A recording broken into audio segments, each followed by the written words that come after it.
Hi, everyone. Guess what?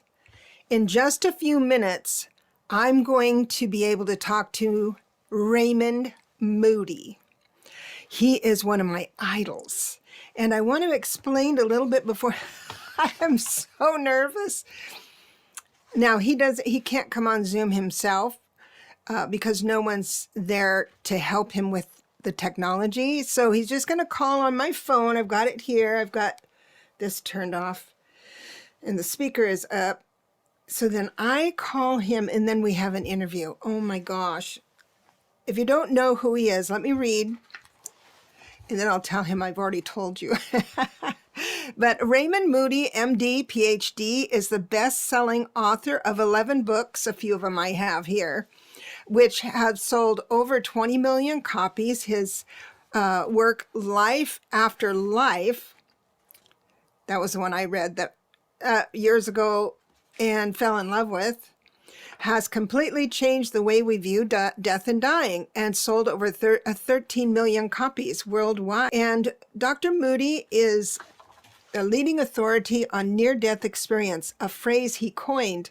He was the one, a phrase he coined in the late 70s. He is best known for the groundbreaking work on the near-death experiences that happened when we die. New York Times calls Raymond Moody the father of the near-death experience. That's true. Dr. Moody receives his medical degree from the College of Georgia, and his PhD, I think, is in Virginia. Yep. The philosophy is at the University of Virginia, where he receives his MA and BA. He is the recipient of many awards, including the World Humanitarian Award and a bronze medal in the Human Relations category in the New York Film Festival and the movie version of Life After Life. Dr. Moody is a frequent guest. Get this. Just listen to this part. Dr. Moody is a frequent media guest and has appeared on the Oprah Show 3 times, as well as hundreds of other local and nationally syndicated programs such as MSNBC, Grief Recovery, Today, ABC's Turning Point, and hundreds more. And you know what? The 101 is my show. Me. He's going to talk to me, to us. So I have some questions for him. I didn't want to read that while he was on the line because I'm a little starstruck. So I'm just really excited. So when it's ready for me to dial his number, I'm going to turn on the recording again because you have to be with me on this. I'm really freaked out. He's an amazing man. So he's been around the block and he's on my show with us. So I hope I don't get too goofy over it because he's pretty cool. So I'm going to put pause on this right now and then fire it up again when I'm calling him. Okay. Okay, time is up. It's time for me to call. So I don't know if this is going to go through, but I'm so nervous. I'm so glad I'm doing this in front of everybody. Isn't that weird that I'd feel calmer with you guys with me? So here we go. We're going to call. Oh, please, God, don't make me say something stupid. Or don't let me say something stupid.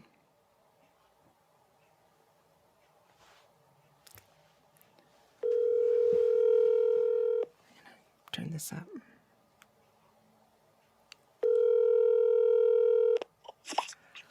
Hello. Hello. Is this Dr. Moody? Well, yes, it is. I'm so excited. I got to tell you, you're one of my favorites. Oh, how sweet of you to say that. I tell you, I just love your work, and thank you. And I'm a little bit starstruck, so I hope I don't trip over everything. No, I tell you, after all that, after that little criminal conviction and that trip to San Quentin for a while, I was really humbled. You heard it here first. Yeah, but yeah. Oh, you're But so funny. no, you know something. As you may know, I worked with the criminally insane for quite a while. That was my favorite specialty in psychiatry. That's I right. worked with them. Yeah, and you know, it's the most fascinating thing it does to your mind, but it kind of goes subterranean. And, you know, I experienced all these things. And then there's a period, largely because, you know, my wife and I were raising 2 kids. And then just a few years ago, it began to surface like in bad dreams. Oh, really? But, yeah, but it's okay because, you know, I mean, we used to say they're in the unit. That, Lockdown. Show of force. That if you know, that heaven forbid they wouldn't pay us for this, you know, that we would find some way to make money so we could come back and see it every day. Oh, I love that. Oh, I mean, you know, it is just like the most, the greatest, craziest, scariest show on earth, which is I saw, but it was amazing. But without your research, I'm sure the information you brought forward, even though it was paralyzing, it can paralyze you with fear. And but you really did discover a whole bunch of stuff that's going to benefit that demographic. And then I read this book on forensic psychiatry. I got a PhD in philosophy, okay, but I had always been interested in homicide, and read this book on forensic psychiatry, and was just loving teaching philosophy, as I still do. I mean, it is just, thank you, God, really, for that opportunity. And I'm serious. It's just like I'm so grateful to God for the, you know, but anyway, but you know, I was 23, I think, when I got my PhD, and I had this other interest, so I went on to medical school, and I eventually, like I said, ended up there in the unit for the criminally insane. Oh, wow. Yeah, it was fascinating. Yeah. You know, we have met before. I don't expect you. Wonderful. I do not expect you to remember me at all, but it was in 1983 or 84. You were in Seattle giving a talk. This is on your mirror gazing techniques. Oh, all right. Yeah, so it was way back then. But see, what happened, this was at my very first, I was just getting into my spiritual education. My mother had just died, which was a sudden and unexpected, and I was riddled with guilt, you know, and all that stuff. And so I thought, and I had, you were talking about dreams, I had 2 dreams of her, and they were awful. Raymond, they were awful. They, you know, Mom was terrible, and I know now it was my guilt that brought that up. But yeah. Yeah. Okay, But at that time I didn't. So I thought, I'm going to go see Raymond Moody. And I had read your book, and I want to see how I can contact my mom, because I was thinking if I was able to mirror gaze or candle gaze or scry in any type, then I would have more control over the conversation. So I see. Yeah, I was quite young. No, that's not true. Yeah. But I had walked, I stood in line. I was just loved your presentation, and I was close to tears because I didn't know what I was just full of grief. But anyway, I walked in front of you and I said, do you think that mirror gazing is an intrusion to the past loved ones?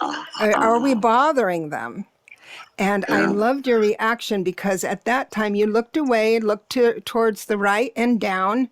You took time to ponder that, which I appreciated, instead of reaching for nothing.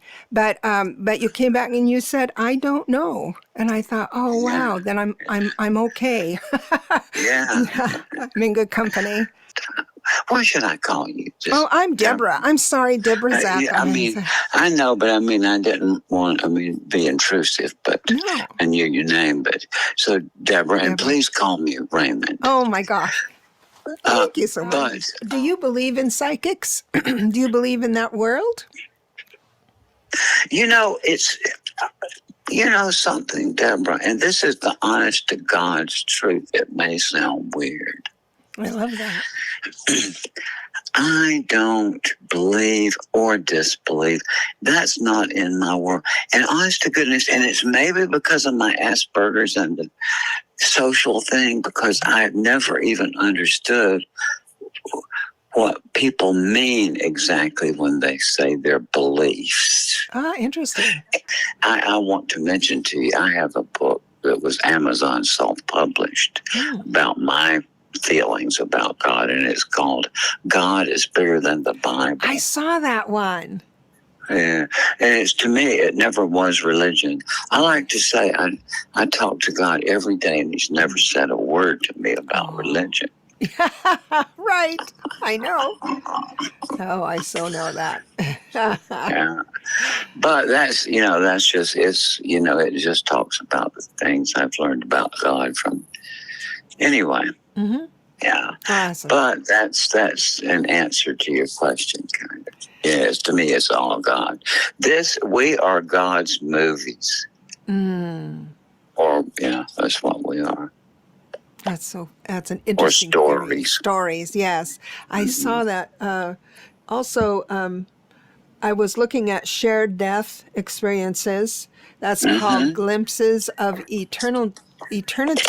And Glimpses of Eternity, right? Glimpses of Eternity. Yes, thanks I've got it on the screen here. I'm moving.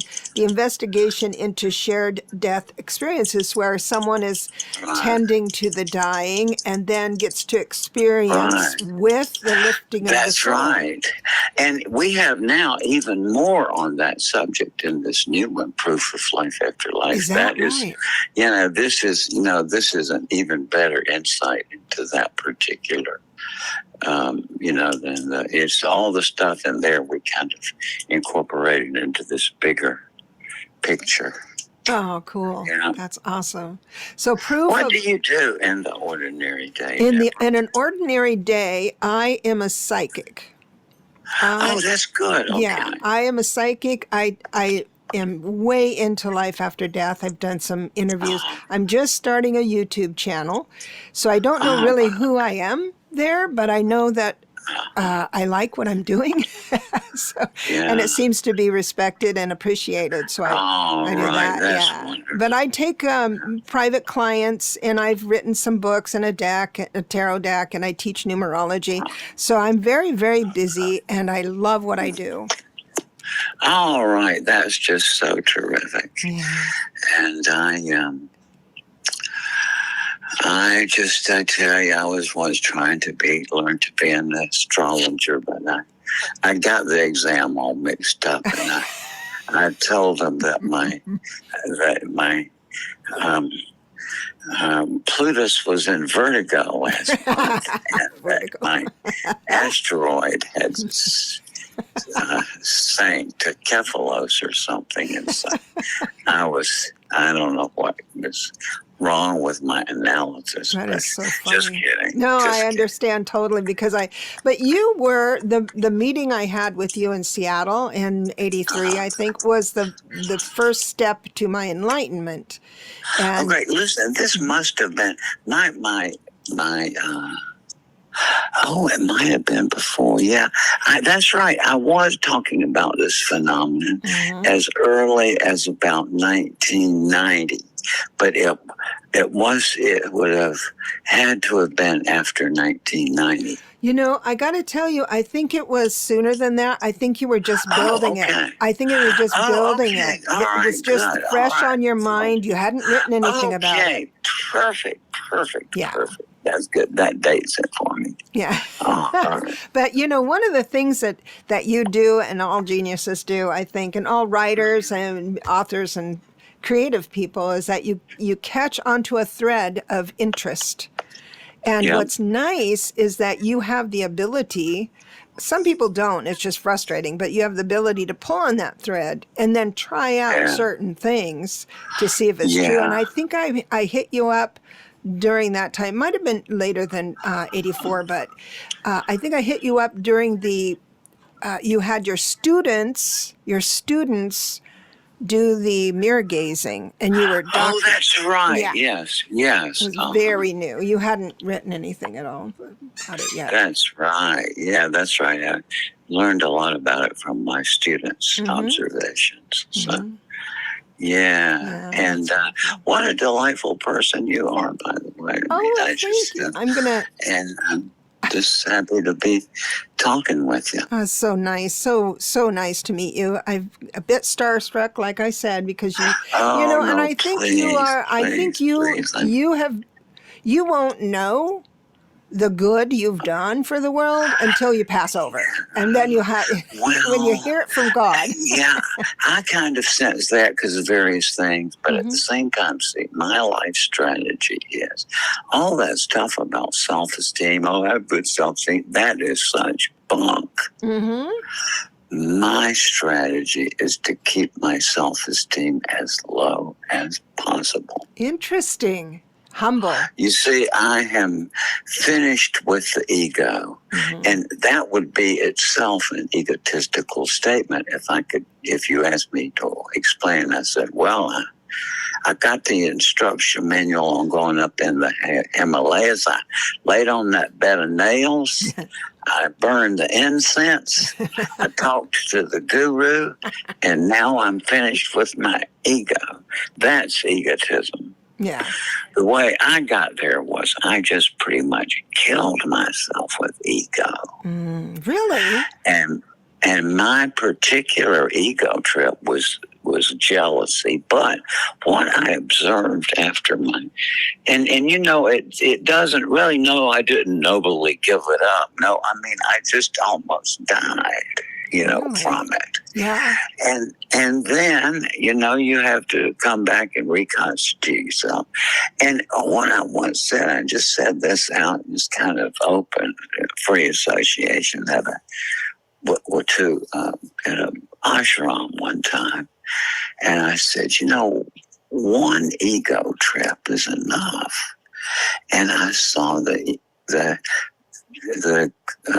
Swami, who was he really is a very warm, enlightened person. And, I saw him nodding. And, that was my remarkable discovery. One ego trip is another. I think they're all just pretty much the same thing. And I think it's kind of like a dream. Yeah. Yeah, we move in and out of surrender is the thing. It's just like surrender to God.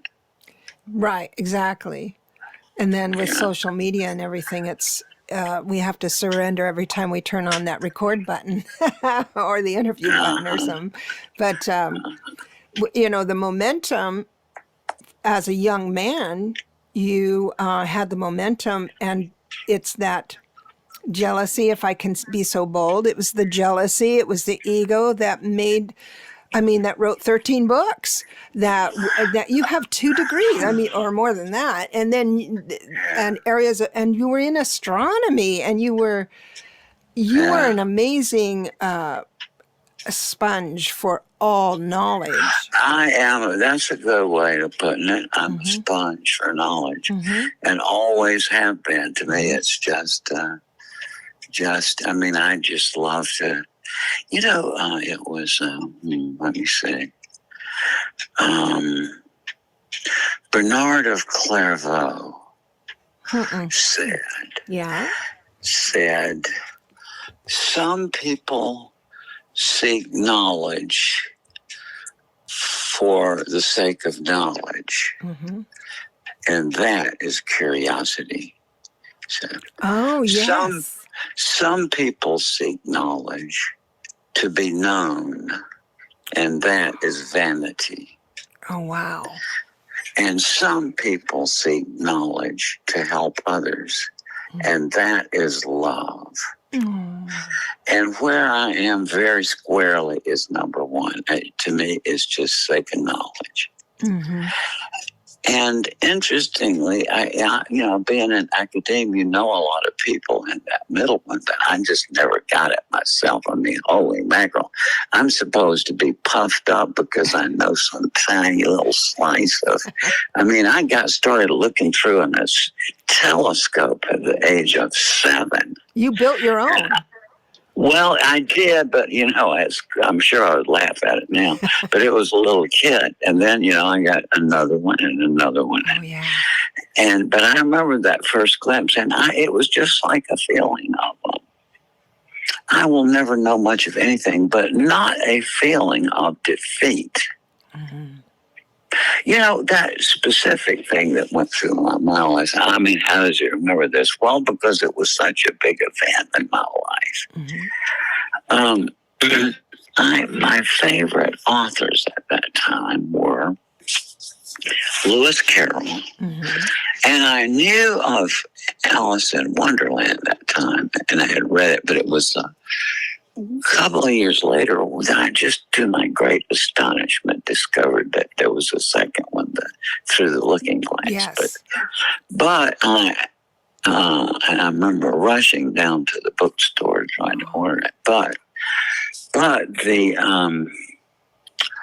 the other one was not so well known. Edward Lear, who's just really a hilarious person.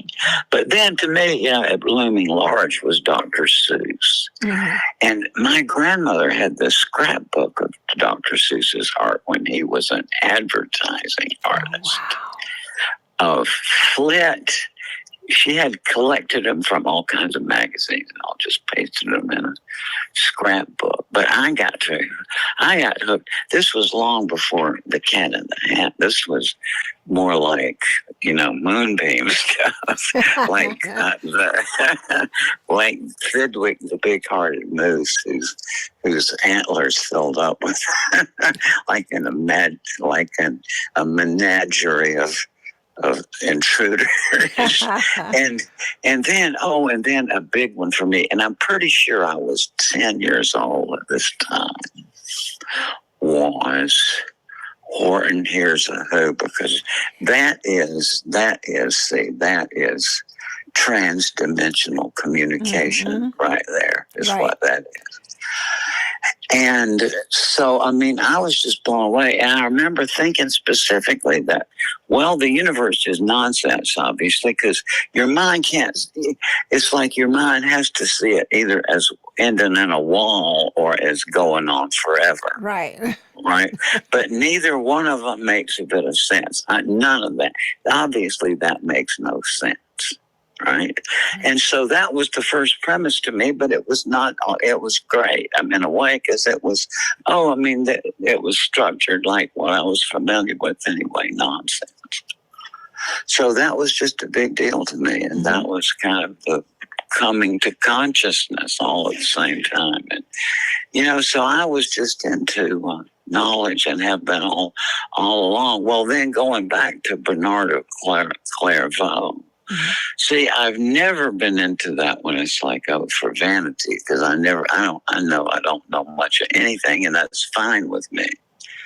But the third one is, he said, some seek knowledge to help others, and that is love. Mm-hmm. And now my wife, that's where she is.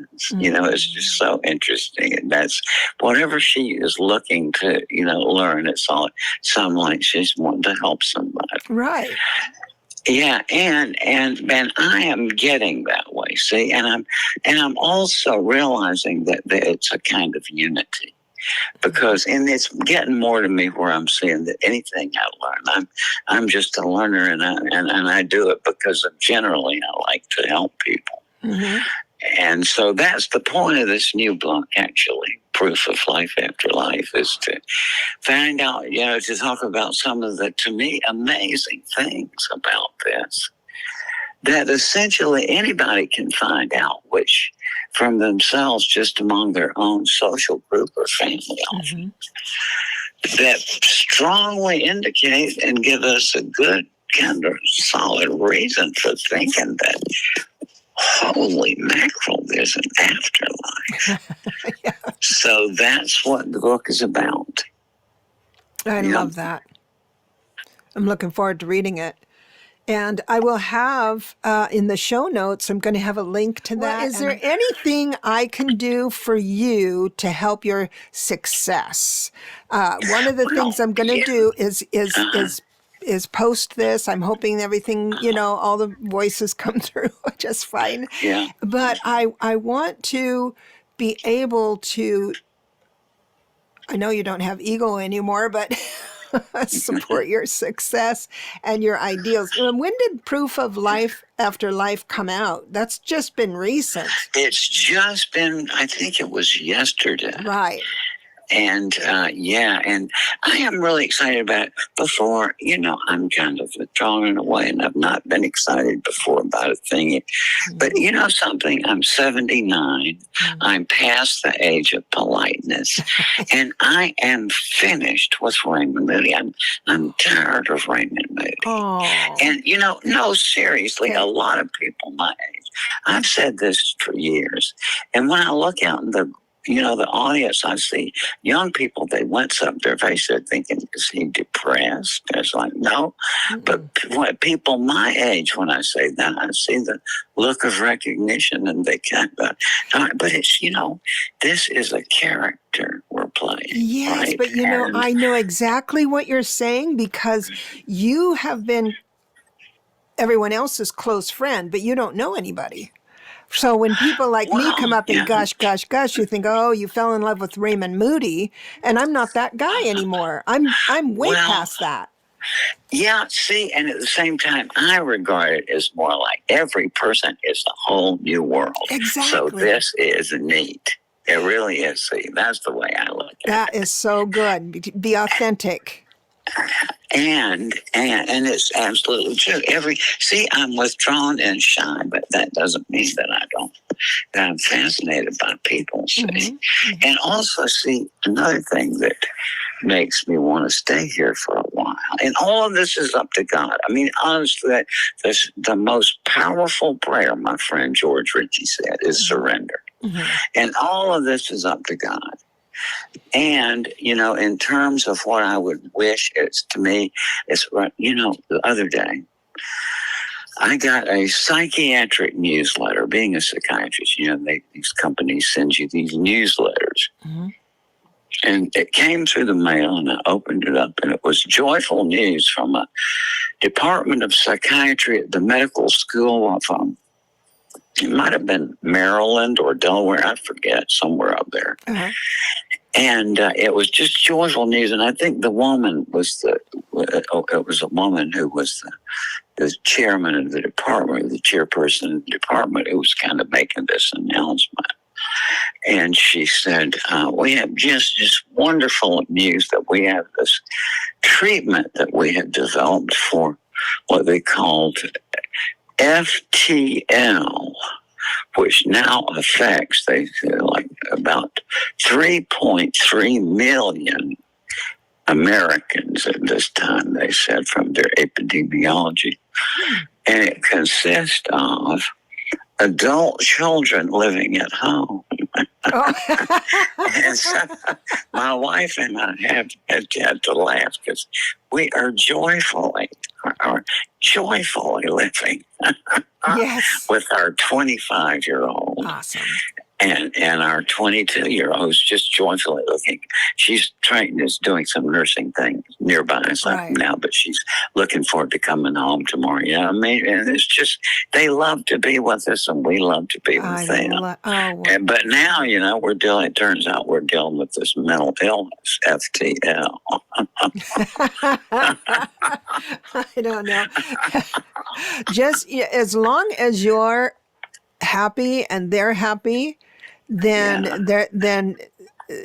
to heck with the labels. I think you're through with labels. That's right. And in that regard, I want to get back to what you were saying again. It's like, what can we do in the purpose of this? Mm-hmm. Well, I suspect, you've reached the age too, is my purpose is to bring some information to a lot of suffering people and suffering in all degrees. You know, they say it was 1 million Americans who died in the COVID, but I know from studying epidemiology, those things can only be determined in retrospect after a few years when they look at it statistically. And always in that case, that means there's going to be more than 1 million people died from that epidemic. And you think of all the grief of the people left behind. Yeah. And that goes into the collective. Wow, I forgot about that aspect. Right. Plus, I'm well prepared. I got my bazookas out back, and I got my trucks and tanks all lined up. But a lot of Americans are kind of scared to death. Not like me. I got my tattoos all, lined up to scare them. But no, not me. I'm terrified.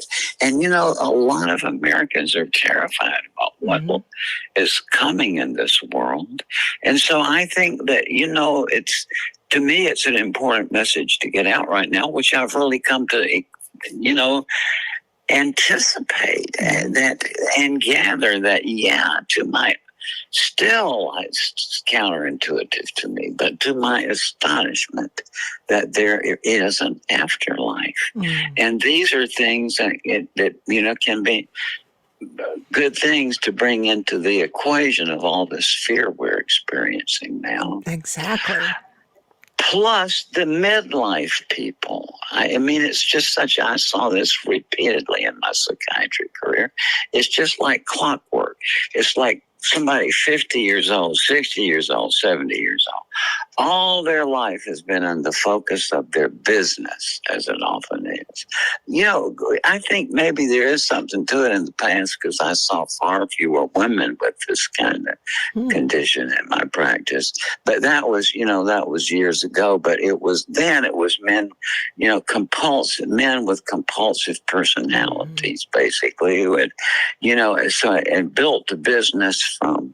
I started with 2 shoestrings I found out on the railroad track, and I tied them together, and I caught me a little bird, and I sold that thing to a guy, and then, it's wonderful, wonderful people who've done so much for other people. See, they've always been focused on building something. And then they get 50 or so, and then they say, well, just a minute here, it's like, in Plato, it's described as this man in that situation saying, and then I got to thinking about all those stories about the afterlife. I heard when I was a kid. And many people in that circumstance develop a sense of urgency about getting to this big question of existence about the afterlife. And what we've tried to do in that book is to put responsible information together for that kind of person who wants to know, like responsible information in a quick manner. And those are my thoughts, and what I'm just praying is that it really benefits a lot of people. Oh, I'm sure it will. And people facing terminal illness or whatever, because it's been a while since there's been a public airing of this idea of near-death experiences.